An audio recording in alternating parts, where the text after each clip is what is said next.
I actually started to work for the town of Penfield, my first job out of college in 1975. And at that time, Irene Gossin was the supervisor. Unfortunately, I did not get a chance to meet Irene for about 6 months because she had an illness and she was out for a period of time. And I first had an opportunity to meet her in early of 1976 and worked with her through 1979. And then she was off for a couple of years and then back for another term of 2 years to serve a total of 10 years this community. So I had an opportunity firsthand in those early years to see what her passion was and the things that she was trying to do for this area, and was part of that team here at the town hall. So it was a real opportunity for me to learn, to grow, and to be part of that overall. And now am honored to serve in a similar role as supervisor and to help guide this community as we continue to look for ways to preserve open space in this great town.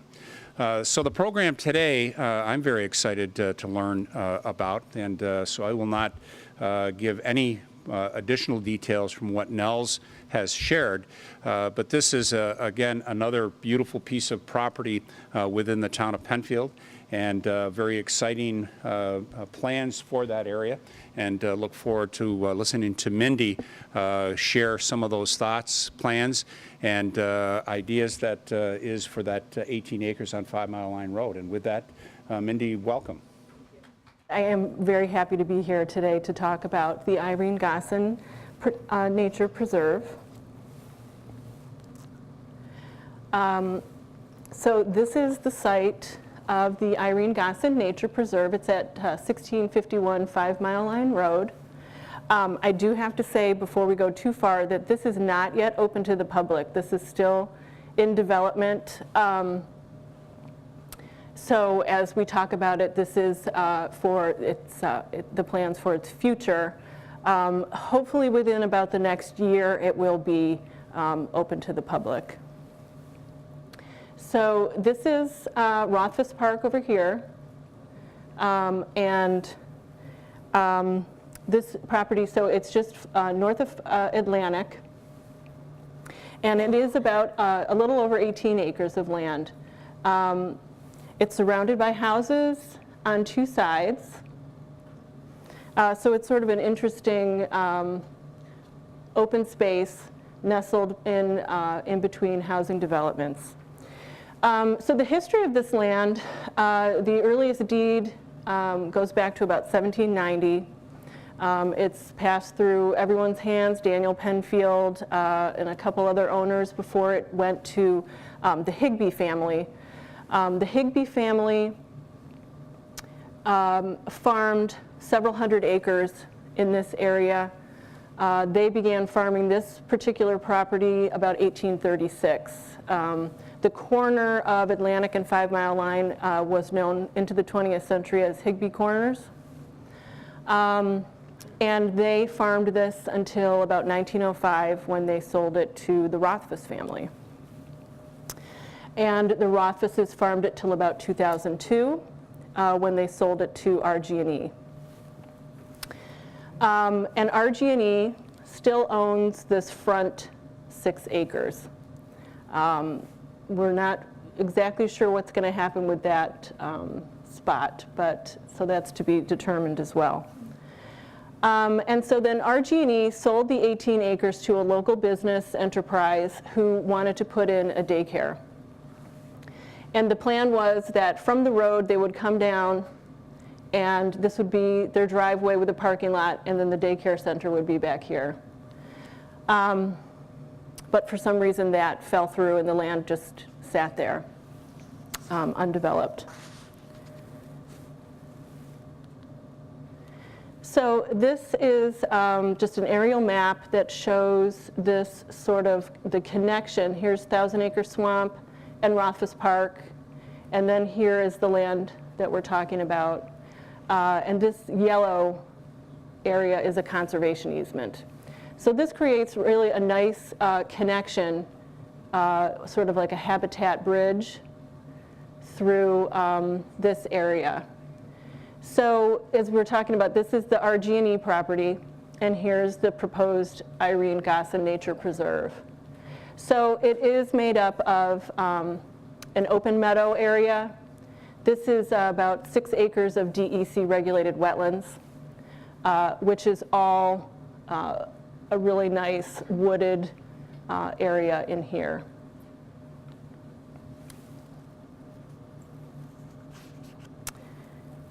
So my history is that I grew up in Pittsford in the 1970s and 80s.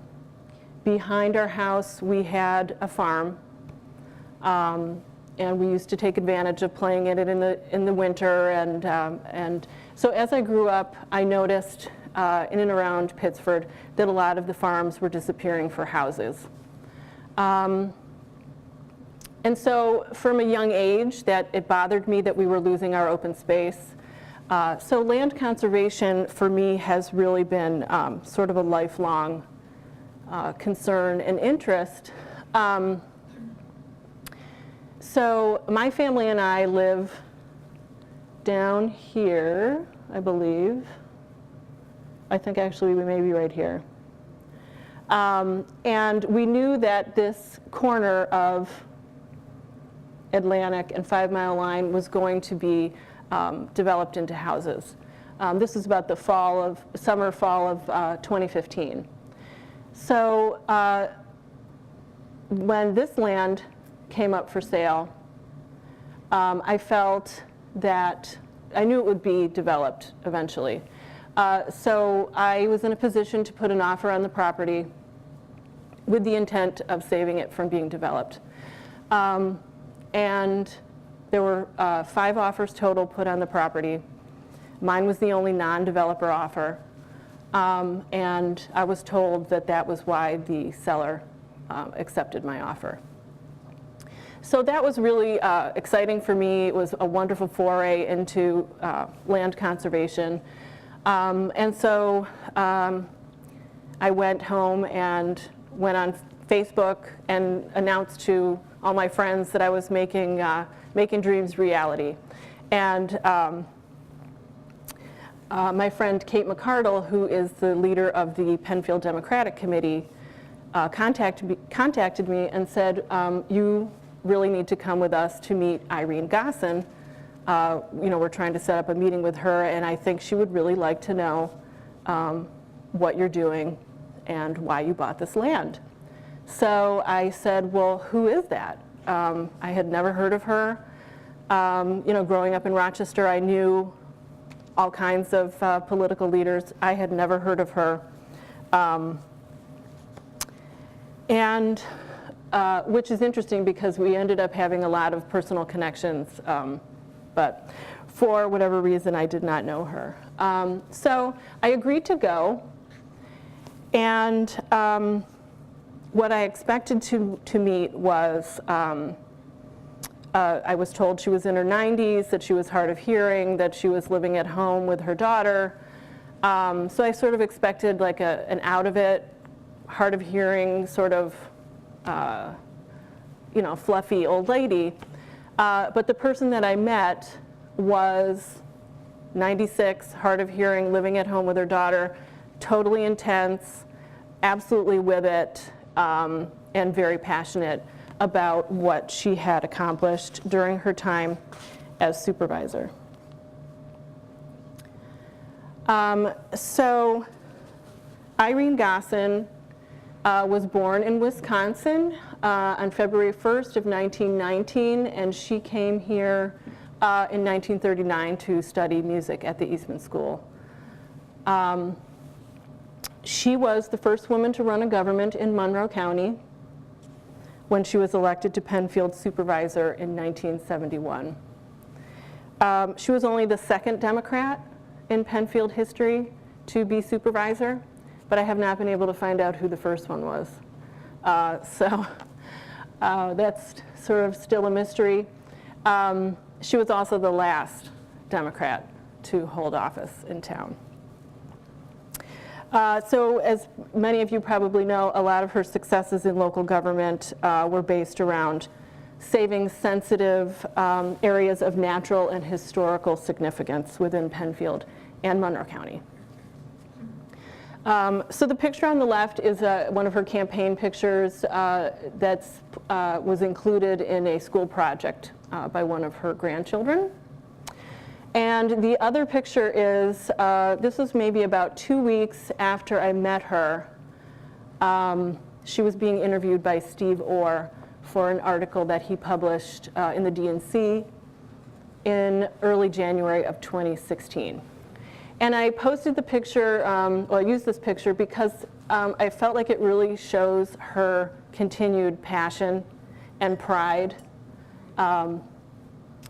in her accomplishments.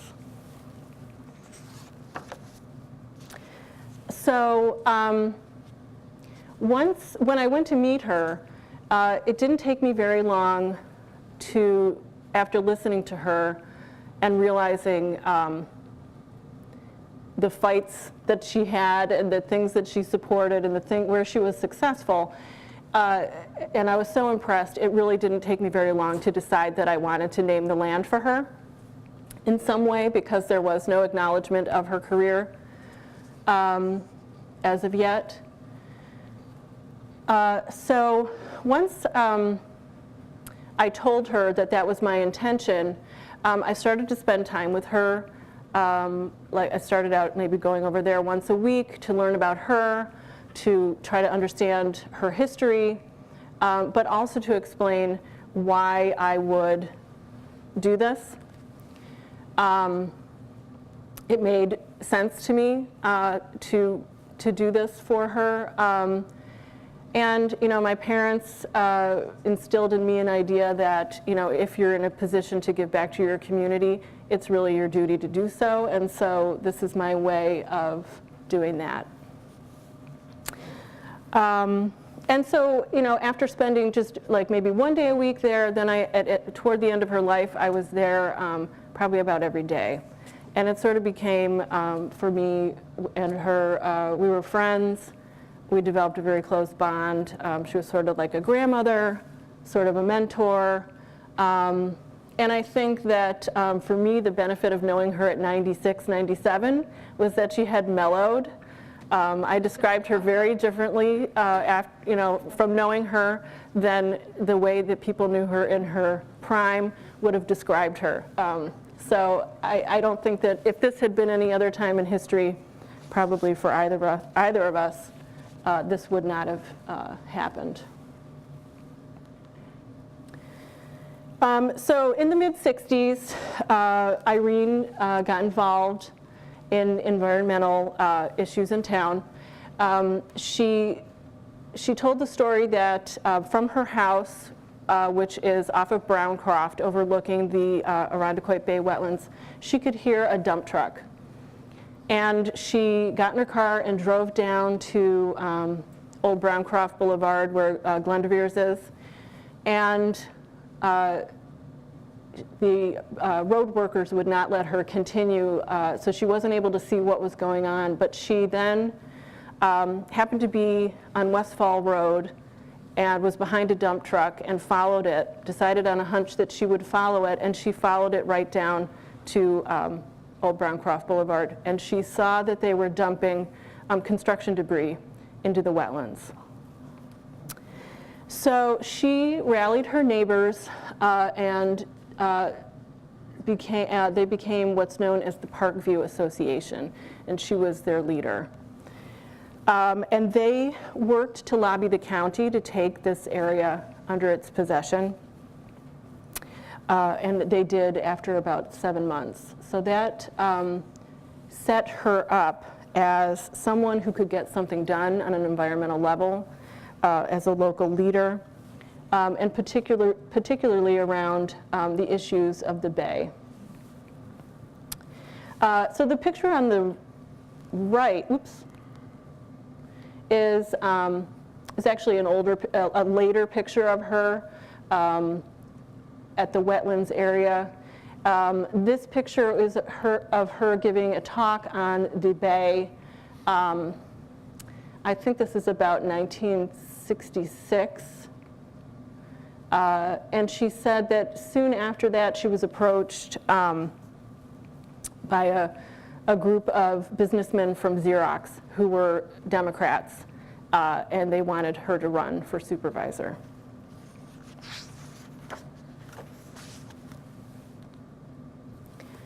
So Irene Gossin ran for supervisor in 1969, and she lost that election. She ran again in '71, and she won by a large margin.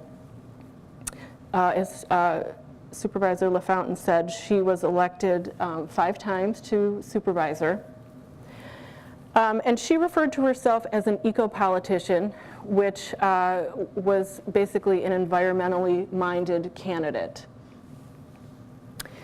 So as she was planning to run her campaign, she decided that instead of going to prospective voters with cones, she would give them seedlings.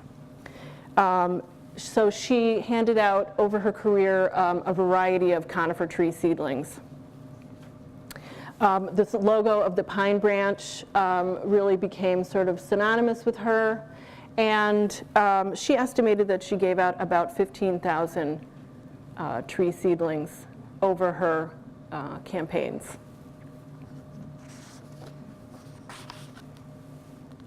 So these are just some pictures of her. I think this is I was told this is a gift from the town board. I liked this one because it had the evergreen in the back.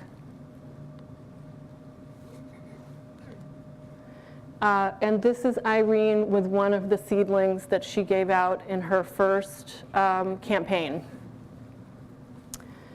This is on Valley Crescent, and it's monstrous, as you can see.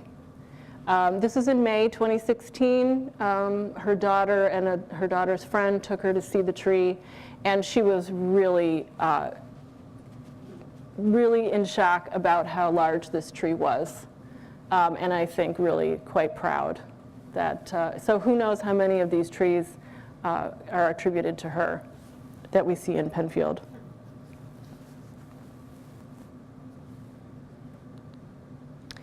So some of her accomplishments as supervisor, and then she did go on to the county legislature for 2 terms.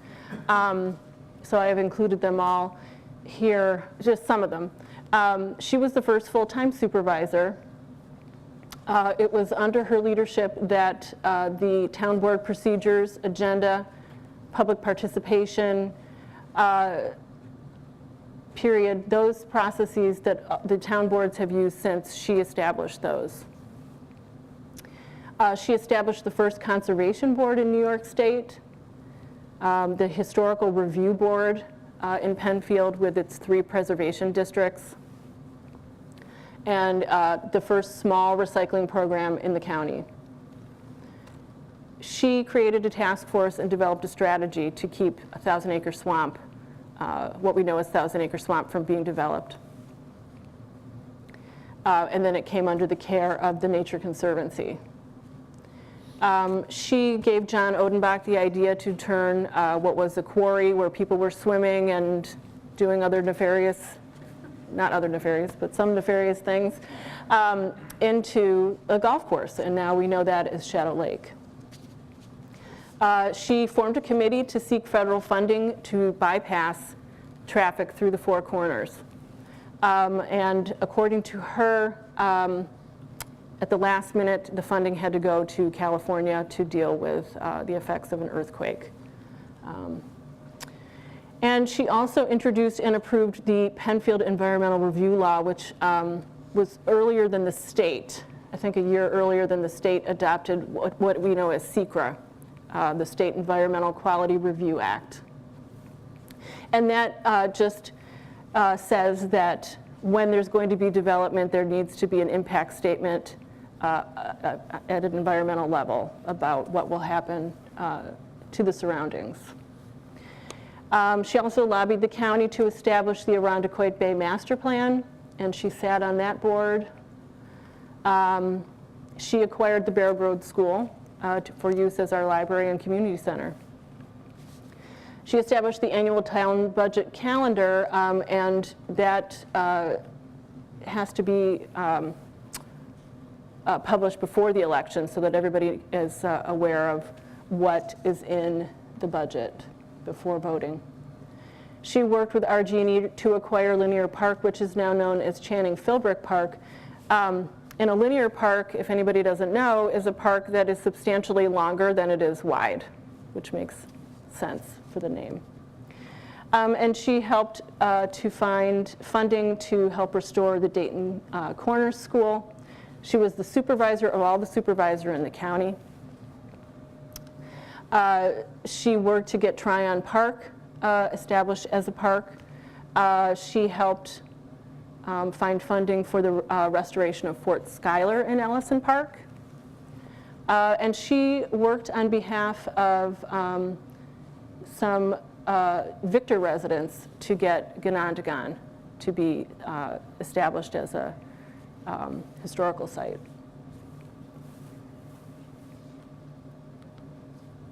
So these are just some pictures of her and some of the things that she had an effect on and an impact. This is Fort Schuyler at Ellison Park. This is probably the ribbon cutting day.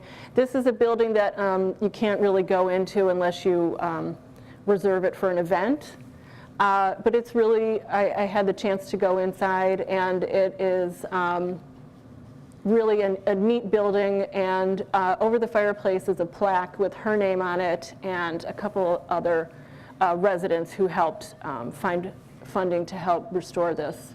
This is just a plaque that's at Thousand Acre Swamp, and a little blurb about the historic preservation ordinance that was enacted under her administration. And then this is one of her campaign materials for when she was running for county legislature.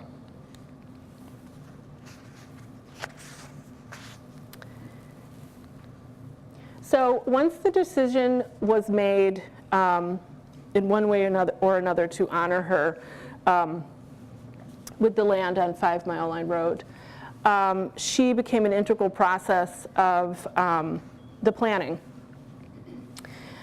We discussed what she wanted it to be called and how she wanted it to look.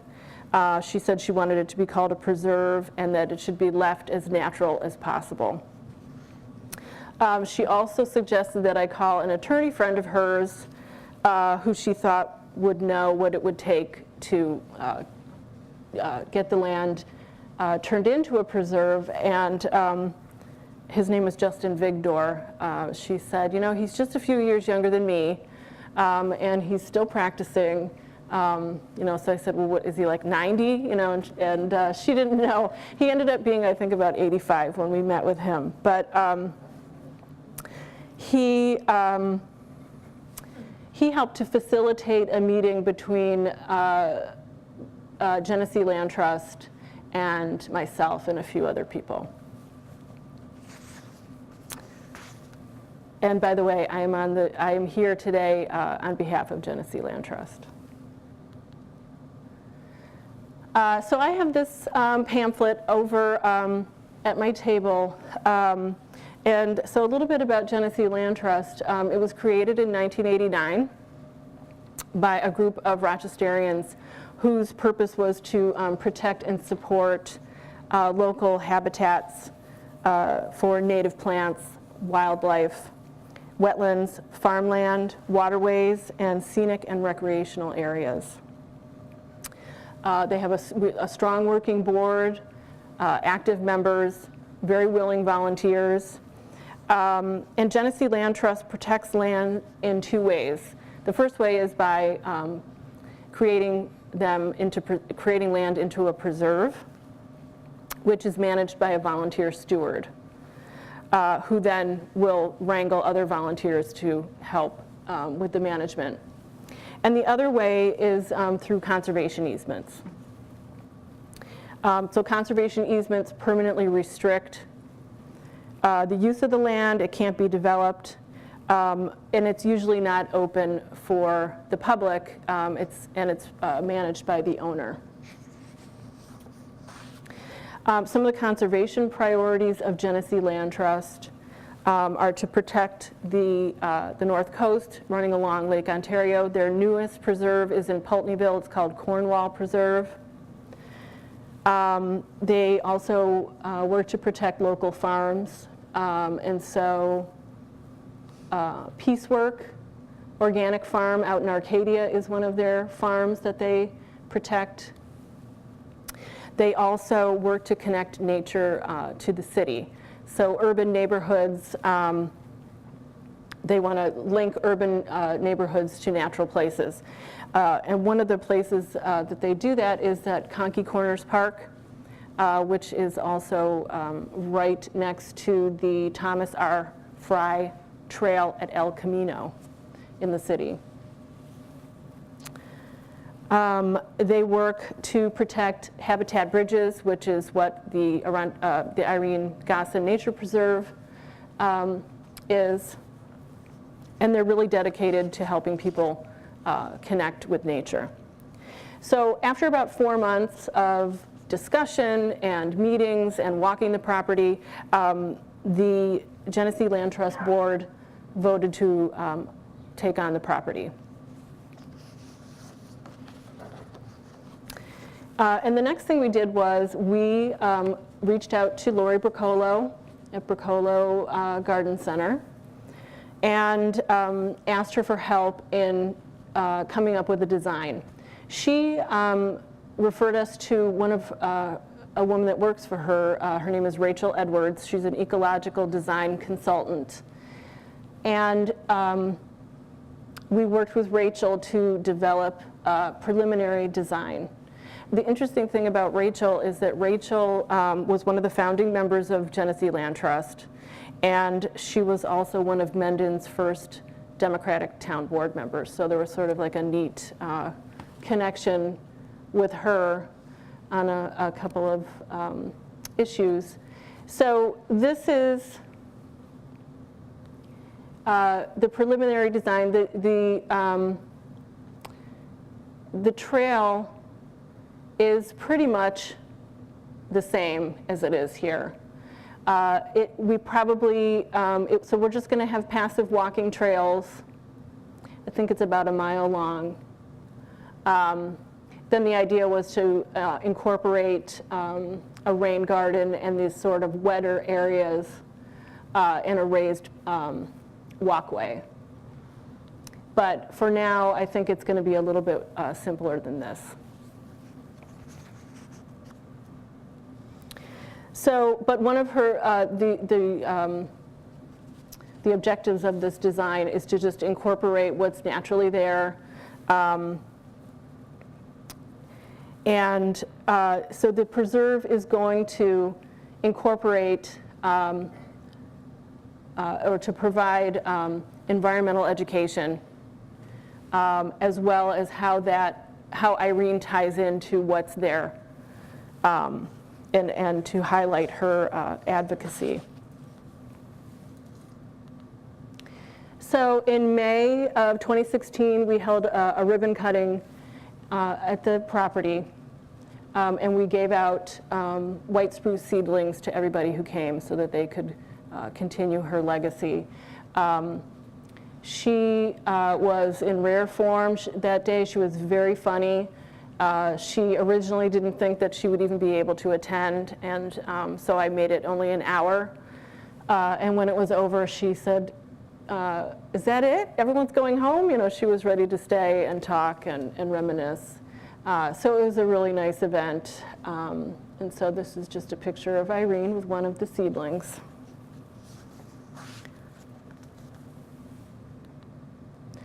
So this is the property. These pictures were taken in August of 2016. I should say before I go forward is that Irene did pass in late June of 2016. So this was the first mowing. And a big part of this mowing was to take out mugwort, which really ends up choking out other plants. And so the funny thing about this was that Bricolo set up the mowing with DZO Property Management. And the person that they had come to mow this happened to be one of Irene's grandsons who works for DZO. So that was nice, I thought. So this is just the trail in right here, and this is looking west. This is the very west end.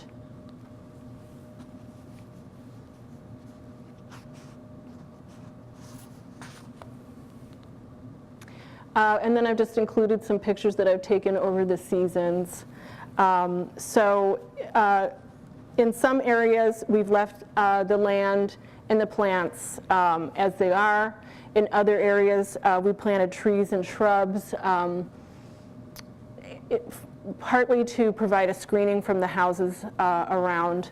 Every house has a dog, it seems, and they're not used to people being out there, I don't think. So we're going to try to provide the screen to cut down on the barking and just provide some privacy. So we worked with Bracolo to find native species, and as I mentioned, one of the objectives is to tie in environmental education with Irene's history, so that visitors are learning about nature as well as about Irene and her history, and about a person who made a difference in our community. So, this is just in the woods. It's just a picture of the trees. It's really a beautiful, quiet spot. This is an area where we enhanced the property by planting. We planted an area of a white spruce grove. So we put in about 5 white spruce to honor Irene's legacy of handing out conifers. And so, it ties into Irene, but it also teaches that, trees and forests, their purpose is to help with, one of their purposes is to help with carbon sequestration. So that helps to mitigate the effects of global warming. It provides habitat for wildlife. They reduce erosion, they provide shade, they muffle noise pollution, and they're naturally beautiful.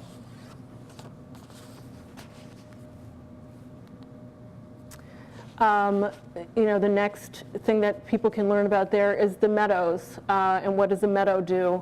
A meadow is ecologically important because it provides an open, sunny area for wildlife that that will thrive there.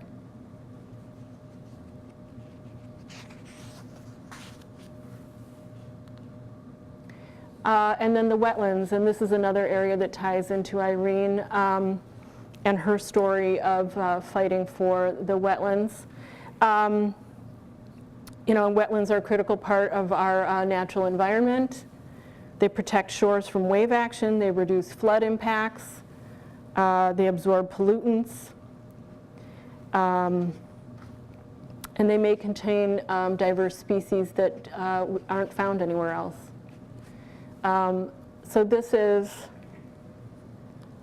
area is in between the sort of meadowy area and the wooded area, and it's obviously quite wet. It's a deer trail. This is what's known as Marsh Marigold or swamp marigold, and that's in the woods in the wetter area.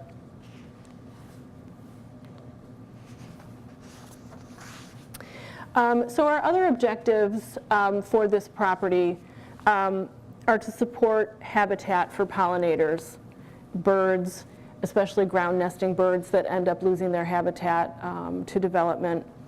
And so, as I said, to that end, we've planted shrubs, a lot of shrubs with berries for food and protection. We planted some hardwoods like oak and maple. There are insects whose larvae need that those kind of woods to survive on. There's a lot of milkweed out there, and therefore there is a lot of butterfly activity. There's a lot of snails and a lot of frogs, which are indicator species that that's a healthy environment. Also a lot of snakes, but you really cannot go without seeing several snails. And as usual, we see foxes, deer, the usual suspects. The other thing, there's always been a hawk.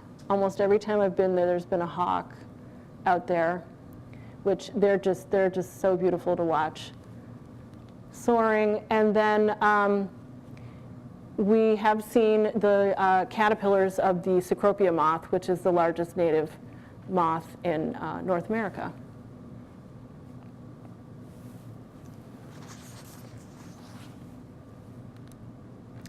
And we do depend on volunteers. So we've had 2 work parties. The first one on the left was just to go out and clean up garbage. Because it's an old farmland, we found really interesting glass and ceramics, car parts, fences. So I think that's also a neat thing about this property, is that it's sort of an archaeological dig, or could be. And the other one was a wood chip spreading party, where we just spread wood chips on the dips in the trail. But that's definitely going to need to be something that we continue to do. And so the plan is that we're just going to sort of mow. We mowed the back part, and then this next season we'll mow the next part just to let the other part grow up. But for the most part, it's really just going to be pretty much unadorned. And those are ramps. I don't know if anybody knows what ramps are. They're like a wild onion, a leek. They're in the allium family, and they're coveted by like foodies and wild foragers. And so the wooded area is covered in ramps in the spring. So it's very pretty and green. So that's my presentation. They're good to eat. They are good to eat, yeah. People brought this to pick them up. Right, They're not supposed to, but they right, do. I know. Yeah. So does anybody have any questions? There's a project right now that the town board is looking at for development along Scribner Road, which abuts part of Ross Brook watershed too. That's on the west side of Scribner Road. All right, okay. And what do you plan to do with invasive species in the woods? Well, Genesee Land Trust will be handling that. So once I donate the property to them, that would be something that they would determine. And so they would probably need to get volunteers to come out to do it. I don't know. We haven't gotten that far yet. I have a question. What about parking? That's still in the process also. What I mean is, will it be right off 5 Mile Line Road? It could be. It could be. We own the property to the south of it, where there is a curb cut and a driveway. So there are possibilities for parking. You could park at Rothfuss Park. People, I mean, we're open to letting people park in the driveway. I don't know yet. It's, like I said, it's still in development. So those are things that have to be worked out. Sounds wonderful. Yes. Thanks.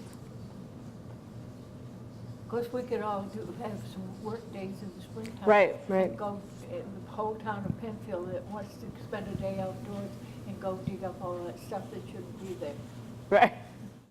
Ginny said that it sounds wonderful, and we could get the whole town of Penfield who wants to spend a day outside cleaning up and volunteering and In the springtime. in the spring. Yeah. After the snow melts and Right. everything stopped growing. Right. So that's all.